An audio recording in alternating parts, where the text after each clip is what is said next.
Executive Director at the Washington State Labor Council. Welcome to our Labor's first town hall with Senator Patty Murray. I'm so excited to see you all tonight. So I figured we could start with a labor chant. Yeah? Okay, like a little call and response. So when I say pro, you say union. Pro. Union. When I say pro, you say Patty. Pro. Patty. Pro. Patty. Pro. Patty. Pro. Patty. You know, like right here on the wall. Y'all did great. I'm going to turn this over to our moderator for the evening, April Sims, Secretary and Treasurer at the Washington State Labor Council. Thank you.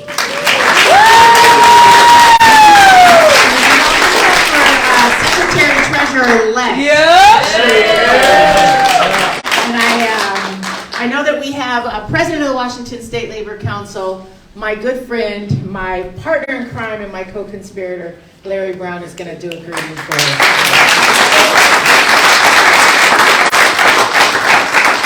My good friend, Secretary Treasurer, now President-elect.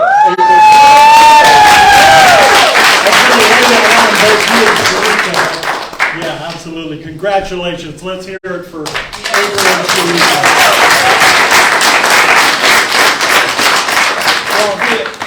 Welcome, everyone. I'm so glad to see you all here tonight. Again, my name's Larry Brown. It's been my honor to serve as President of the Washington State Labor Council, and I don't quit till the end of the year. So every election, we're told, is important. There is always so much at stake for working people.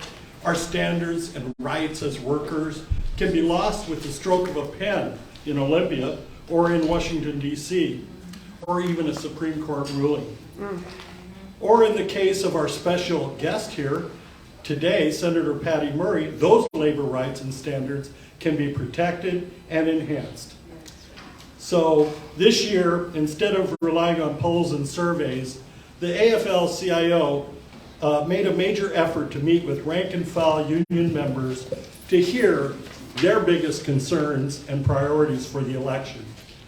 The common theme that we kept hearing was freedom. The freedom to vote, the freedom to earn a living and be able to support a family, the freedom to join together in unions, the freedom to access health care and make our own decisions about our own bodies. These freedom issues kept coming up. Now, I think the reason is because we're facing serious threats to our freedoms this year.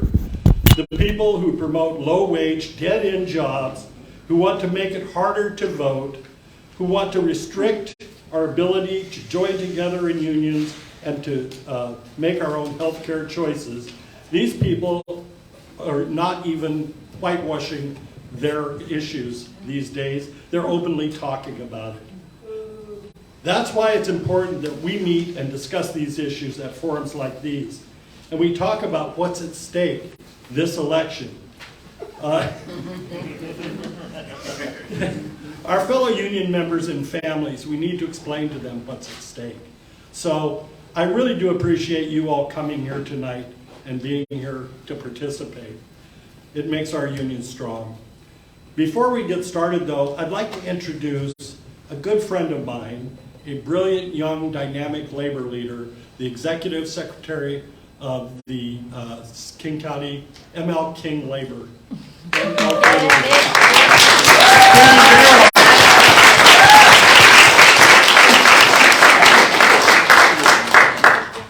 Can we give it up for our President of the Washington State Labor Council?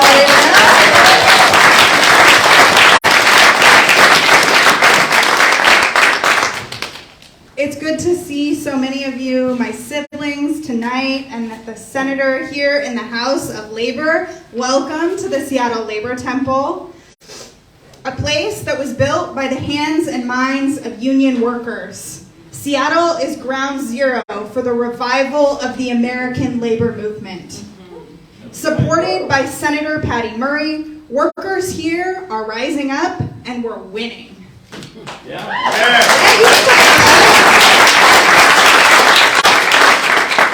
King County, the place where people like Larry Brown, aerospace machinists, members of the IAM 751, manufacture the finest airplanes in the world at the Boeing Company.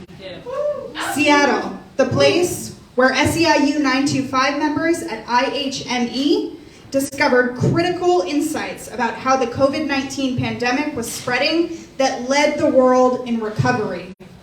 Seattle, the city I moved to 12 years ago in search of opportunity. It was here in King County that I found my first union job. That union job allowed me to buy a home here, and now I've chosen to raise a family here with my husband. Hey. I bring this up because the senator's opponent has put out political ads disparaging Seattle in order to win rural voters. And it feels personally offensive to me because I am both the daughter of Grace Harbor County and a kid who found opportunity in the big city. Our labor movement is comprised of both rural and urban workers. And our senator represents all of us. That's right.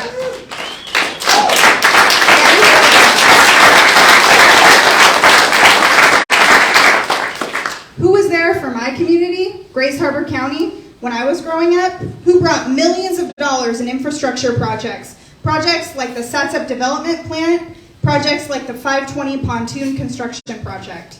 Senator Murray delivered these jobs to a distressed community in need. Who brought millions of dollars of relief to workers during the pandemic? The senator did. She delivered stimulus checks. She expanded unemployment. She made sure that everyone who needed food stamps had food to eat. And she's fighting right now for funding for the MLK Labor Virtual Hiring Hall, a program that we started to make sure that every worker in King County, every kid who comes to this region, every person who wants access to a good job with retirement benefits, with health care, and with job security can find one.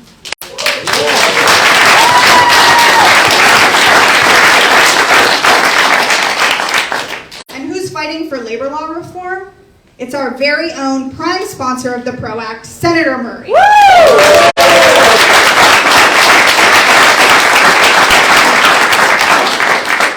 So, Senator, on behalf of the 150,000 union members here in King County, many of whom are here tonight, welcome to our house. You are here.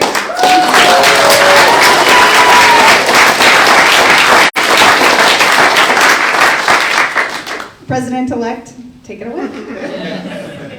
I'm not tired of that title just yet. So thank you for that. And good evening again, everyone. My name is April Sims. My pronouns are she and her.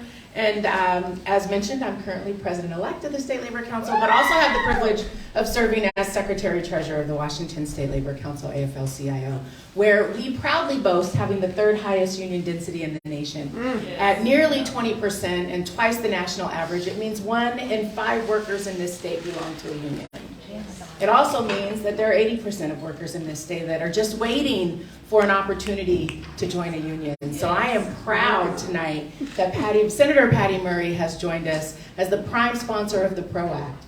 This legislation that would allow these workers that are fighting for a voice on the job and the right to join a union access to become members of our movement. So thank you for that, Senator Murray.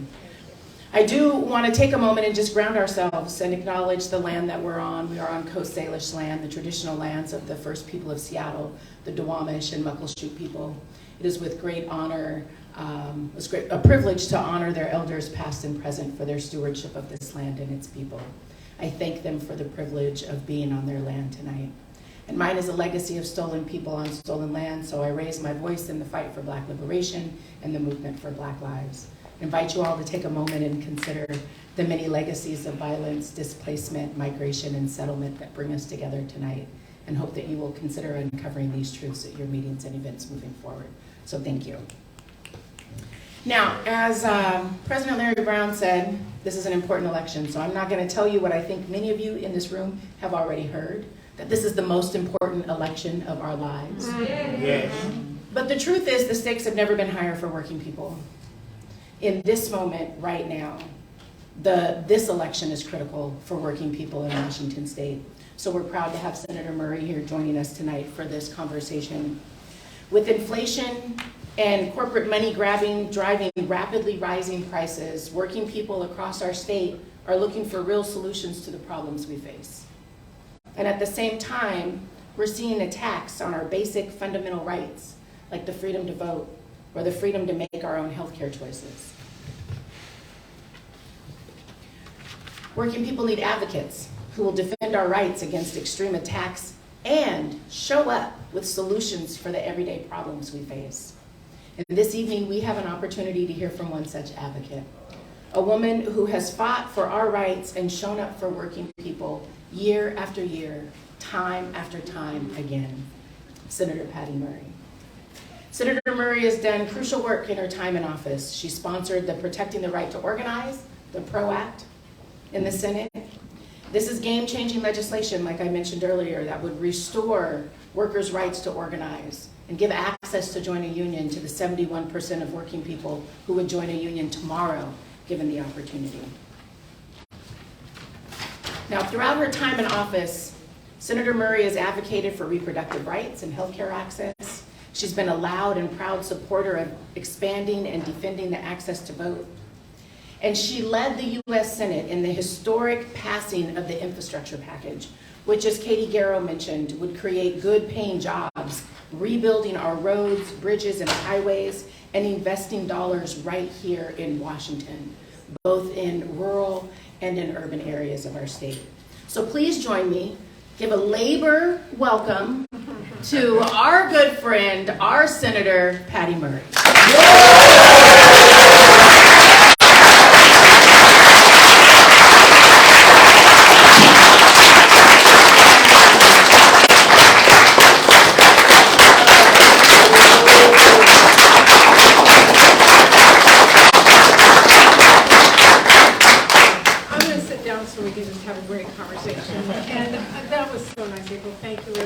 Everyone, I feel like I'm home. I can breathe a breath of fresh air, not outside, but to be here with all of you, because I do feel like we're family, and families fight for each other, and families are an important part of who we are, who you are, and why we have to make sure we have a voice from Washington State in the United States Senate who's going to fight and be your voice on so many critical issues today. I thought we were going to have some great questions, so I thought, since you've already heard half the things I stand for, I thought I would tell you why I stand for all of that.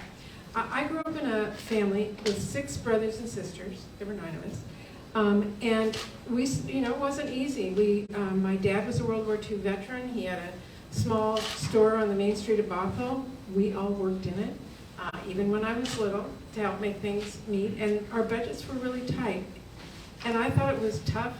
And it got tougher because my dad was diagnosed with multiple sclerosis when I was a young teenager, and I'm one of the older of the 7 kids. And all of a sudden, our family went from tight budgets to really, how are we going to make it through?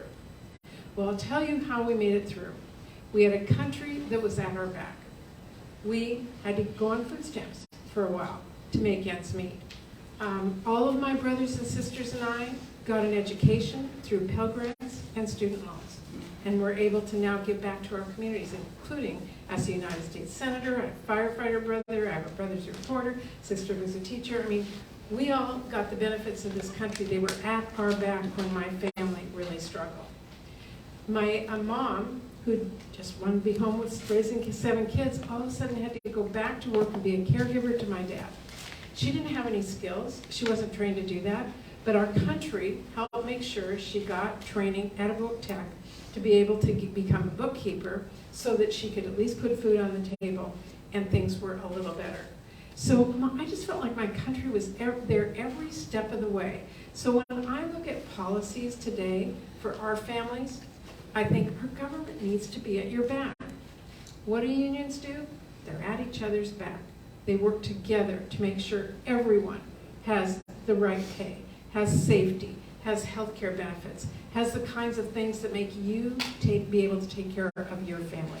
Everyone should have that right and that choice and that ability, and that's why I am a sponsor of the PRO Act.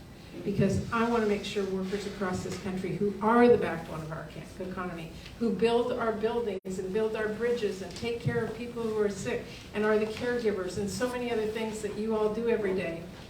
Without that, our country would fail. And didn't we see that during the pandemic?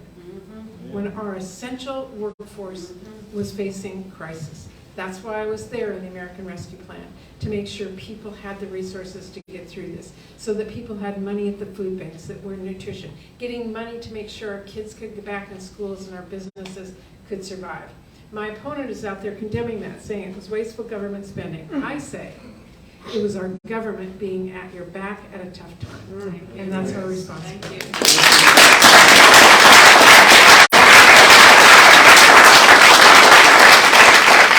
So many of you don't see this, your union leaders do because they are working with me all the time, but I chair the Health, Education, Labor, Pensions Committee. So I oversee a lot of the policy that impacts you every single day. And one of the things I'm very proud of is our committee has worked hard to make sure that we do speak up for unions and the choice for people to have unions with the PRO Act. But also making sure that we fight for health care for you, for education for you, for pensions, all the things that make a difference in people's lives. And I will tell you one of the things I'm proudest of that nobody probably even knows except a few of you, is that our committee made sure that the NLRB had a labor-friendly board for the first time.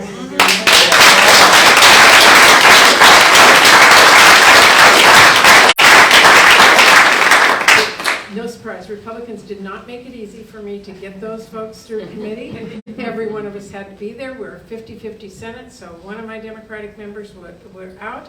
We had to wait until we could get the votes there, but we did, and we passed those nominees out of my committee and then went to the floor, and of course Republicans held it up forever because they thought that was a good thing to do. We're patient, we can count hours, that's what we have to do, and we're going to get these votes, and we got them. So we now have an NLRB that is at your back, that understands unions, and is there to fight for you when there's unfair labor practices. I felt that was really critical and wanted to make sure you knew we were doing that.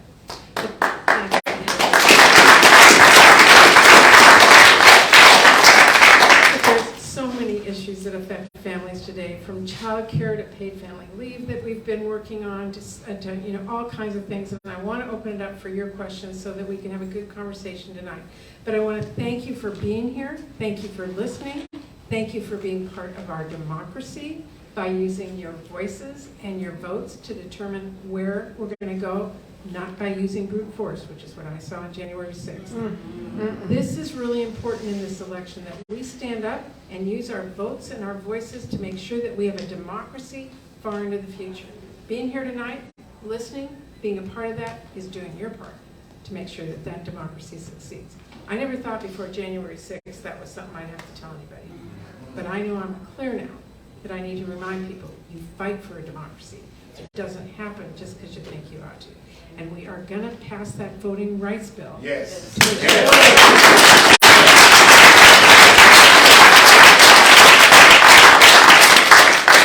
that, I will open it up.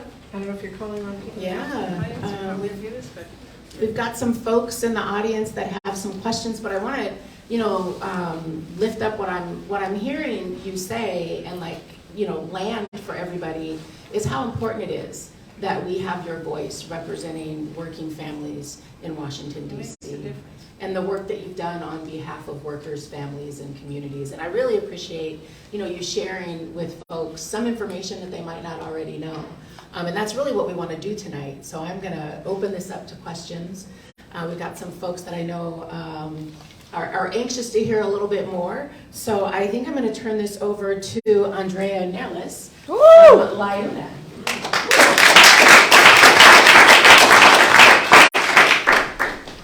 Thank you. As mentioned, I'm Andrea Ornelas, Assistant Political Director with Laborers Local 242, and I want to thank you for being here today and listening to what we have to say. I want to say, for my first question, is my union job changed my life. It changed my family's life. We have health care, pension, a sustainable wage for my family. So I'm wondering, unfortunately, the housing industry isn't labor dense. And when it comes to union jobs, there's a lot of room for growth and opportunity to make sure that those are good union jobs. And so what I'm wondering is, what are you doing to support job creation and here in Washington and to make those good paying jobs? Well, thank you for that question, Andrea. I really appreciate it. And this is something I focus on every day. If you don't have a job, you are in stressful situations and your family is suffering. So this has to be front and center of everything we do. How are we making sure people have jobs and can stay in the workforce and be able to take care of their families? And obviously, I believe unions are critical in providing that. So the PRO Act is really important in that. But how are we creating jobs? This is something we've been really focused on for the last couple of years. Now, I was in Senate leadership during the Trump administration. Just as an aside here, got invited over to the White House a number of times for Infrastructure Week. Every 2 weeks. And every time we would go over to the White House and the president had no plan, he would usually say something off about Nancy Pelosi. No roads, no bridges, no highways.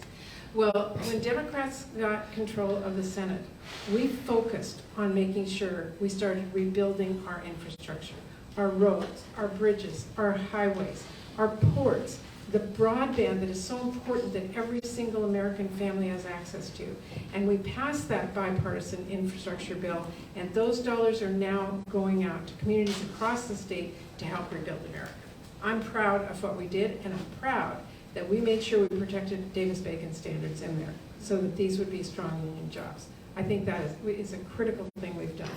I'll mention one other bill. I think we all learned during this pandemic, as our supply chains shut down, that we were not getting enough chips, and I'm pretty sure if I said chips to you all a few years ago, you would have said what? But we all know now that chips are in everything. They're in our cars, they're in our kids' toys, they're in our phones, they're in everything. Well, that supply chain shut down, and all of a sudden there weren't those products on the shelves or those cars on the lots, and that caused a lot of the inflation that we're seeing today. So Democrats went to work and said, we need to bring that chip manufacturing back here to the United States. And we passed that CHIPS Act. And now we're going to start building and manufacturing and creating that product right here in Washington State and across America. Those are good jobs for us, and it means we will not be reliant on our foreign competitors ever again for a critical project.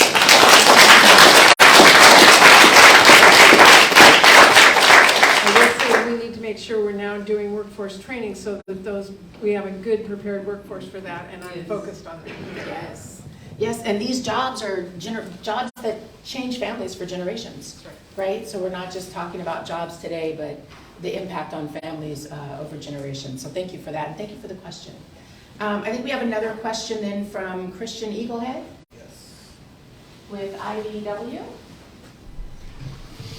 Good evening, Senator Murray. Thank you very much, by the way, for your many great years of service. I actually attended Shorewood High School back when you were a board member at Shorewood Public Schools. Quite a long time ago, actually.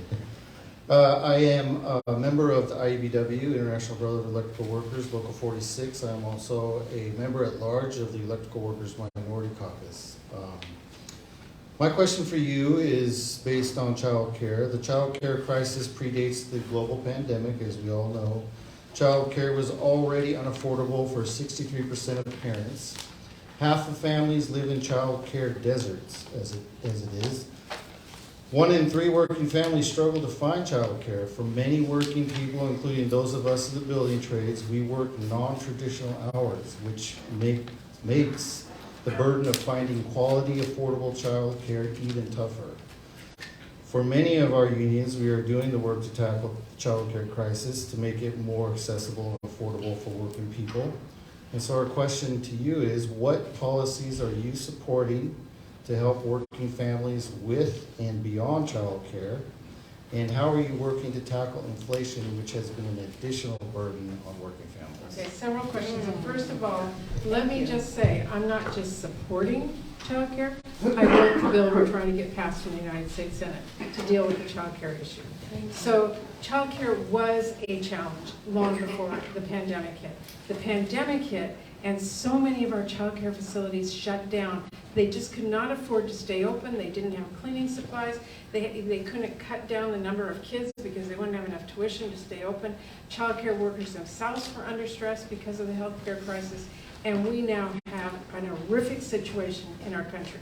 I was focused on this actually at the very beginning of the pandemic, and in our relief bills passed additional CDBG funding for states to keep child care open for our essential workers. So some of them stayed open, but this has not solved the problem. So here's my plan, which I tried to get in the Inflation Reduction Act. We were short one vote in the Senate. I am determined to get this passed. There is several parts to the child care crisis. One is we don't have enough facilities. There's just not enough places. Secondly, it is such a huge part of a family's budget, they can't afford it. So I've talked to people who didn't take a job or a promotion because they couldn't afford the child care that should have been more income for their family. So the cost of child care is a problem. And the third problem is the workforce. We don't pay child care workers enough. The turnover is horrific. And parents tell me, I finally got my child into a slot. They got attached to the teacher. She was there for 3 days and gone. That's tragic for a child, the family, and everyone. So I'm focusing on all three parts of that. The first is a fund from the federal government to communities to build the child care facilities. So the facility is there. And what I envision is that, like maybe down here you need a child care center open. Find an open space that's not being used. The federal government helps you purchase that or loan or lease it. And then you use it as a child care center. So you work within your community to for that child care center to be in your neighborhood where you need it. Secondly, we cap the price of child care to families at 7% of their income. So no one pays more than 7%. The rest of it is paid by the federal government for anyone earning less than $200,000 a year. Ooh. So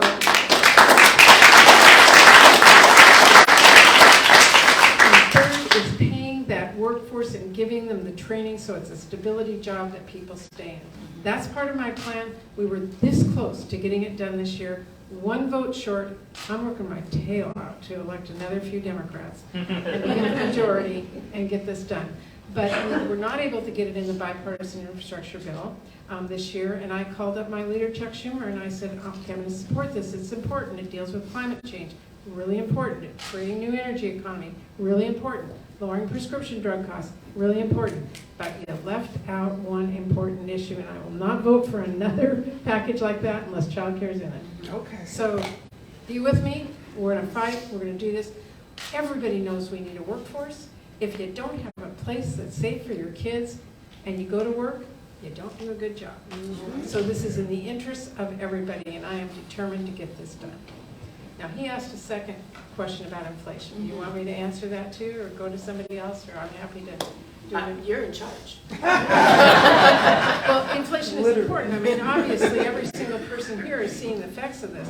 Again, I will tell you, as somebody who grew up in a family that was struggling with the budget, I get when costs are tight and what decisions a family has to make about whether or not they're actually going to have food on the table that night. So what I've been very focused on is we have been facing a global inflation crisis in our country and around the world is focused on how we can reduce costs for families.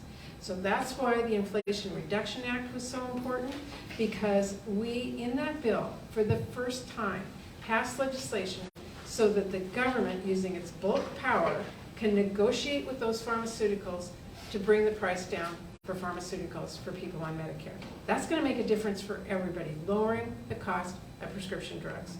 Secondly, we passed an extension of the ACA so that people would get their subsidies for health insurance, so the health insurance costs would not be jacked up about right now as everybody's getting their bills. That's going to lower the cost for everybody.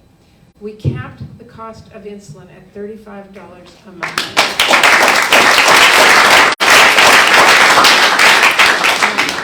Bill, I tried on the floor to make it for everybody. It was for Medicare in the bill. I tried to explain it to everybody. We were a few votes short in the Senate. Again, please help me. We're going to get this done. I need a few more smart senators who understand this issue to make sure it's there for everybody. But we're going to get that done. But that was lowering costs for families. And the second part of lowering costs in that bill was reducing the cost of energy, making sure that as we face those gas prices and we face the cost of the oil and everything it's doing to our environment, including the smoke that we can't breathe, that we are transferring to a new energy economy. So investing in that will lower energy costs for everyone in the long run. So we focused on doing that. And listen, everything I do, from childcare to making sure that our nutrition programs are funded, to making sure that we extend the child tax credit, which was so important, and the Republicans precluded us from extending that. All those efforts are to lower the costs out of your pocket, and we need to continue to do that as we face this real challenge in our economy. Well, what I heard you describe in both your child care bill and in the Inflation Reduction Act is what you mentioned earlier, which is, government having our back. And when I hear you say that you're determined to get it done, then I know that's going to happen. So my money's on you. Yeah. All right. Well, we have another question from Haley Nicholas with SEIU 1199. I'm going to pardon my reach, sisters. Thank you. Oh, sorry. Whoever invents masks the door to glass, so Got to start investing now. My name is Haley Nicholas. I'm a proud member of SEIU 1199 Northwest.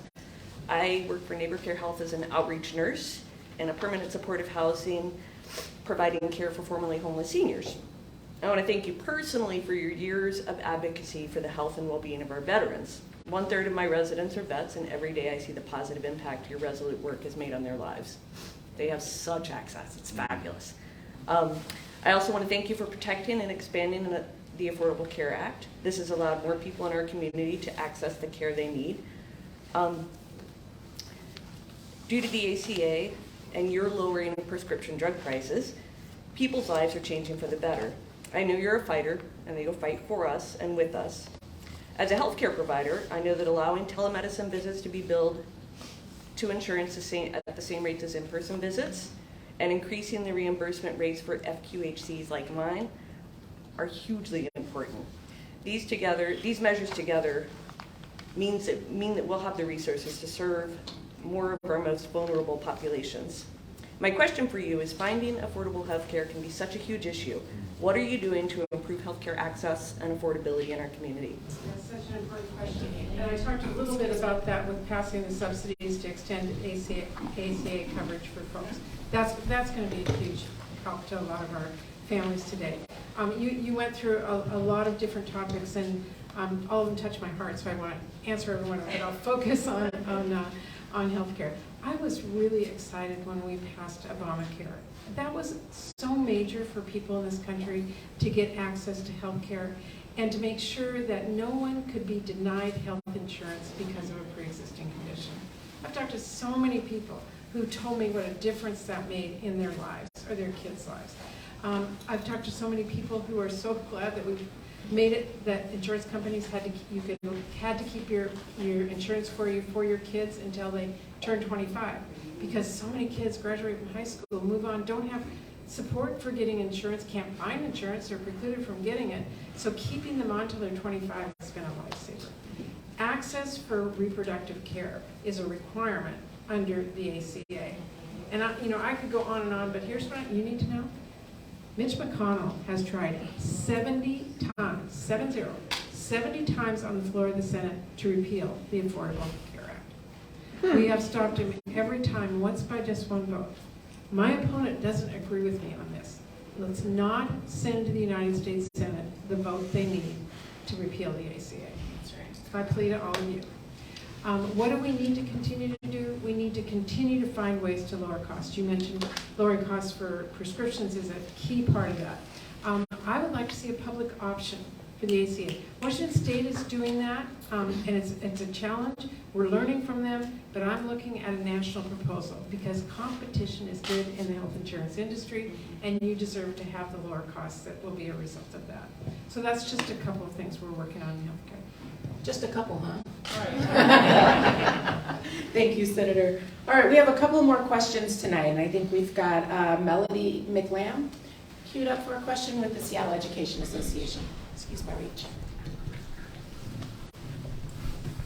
Hi, I'm Melody McLam, and I'm with Seattle Education Association, and I am a low-incidence special education teacher.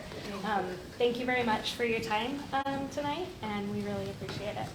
So my question is, the COVID pandemic has resulted in what economists are calling a labor shortage, but we know it is really about a lack of good quality jobs in our communities that pay living wages. Public schools across the country are experiencing a shortage of educators in the classroom, disproportionately impacting our students in low-income communities.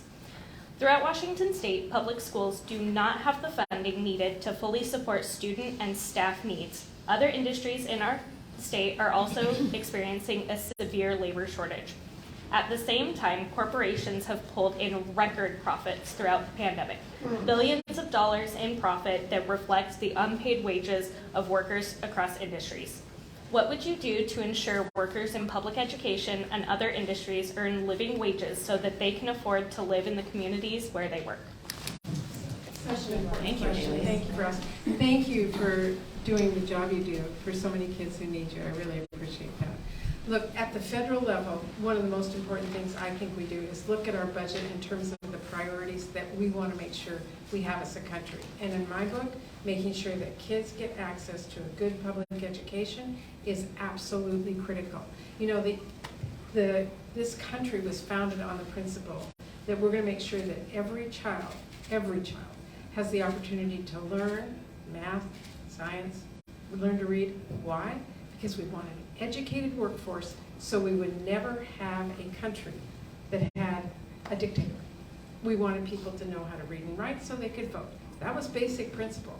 But it has stood us so well because we can, if we follow through on that promise and keep working on it, then our country will be better off economically. Our families will be better off economically. But let's be real. We've been through some real struggles with our education system. I remember when the pandemic first started, and my family's up in Bothell, close to where it all started, and hearing from my own family that school was shutting down and what are we going to do, and talking to the principal who was telling me, you know, I want to keep it open, but I have kids who are disabled. I can't subject them to this. I have staff who need help and care, who may be living with a seriously ill family. I can't expose people. I don't know what to do. So immediately I got to work to make sure we had federal funds to help our schools do what they had to do at the time. No vaccines, remember. We didn't know what was going to happen, to make sure that we helped our schools with the critical things they need, whether it was nutrition for kids, making sure that the technology was available, help with that. And then as we continued to move through this, under the American Rescue Plan, which we passed a year and a half ago, only Democrats voted for. I wrote the provisions to ensure that our schools had the resources to reopen safely. Safely was key here, making sure they had the resources for testing and supplies and ventilation and all the things schools needed to now reopen safely. And to make sure that we dealt with learning loss, which is such an important issue, and we all understand that. Every teacher worked so hard to reach every student, but kids learn differently, and it was a challenge. And the learning loss we're seeing, particularly in low-income communities, I am concerned about. We did get funding in that American Rescue Plan to begin to deal with this, with tutoring, extra money for summer school programs, those kinds of things. But we're not done yet, because this is going to last for a while. We need to reinvest in that. I'm now looking at what funds we need in our appropriations bill for the end of the year to have federal support for our schools for the issue of learning loss. So no, I am very focused on that. And finally, the teacher shortage. I mean, I have talked to so many teachers who are just struggling. Mental health is a serious issue for our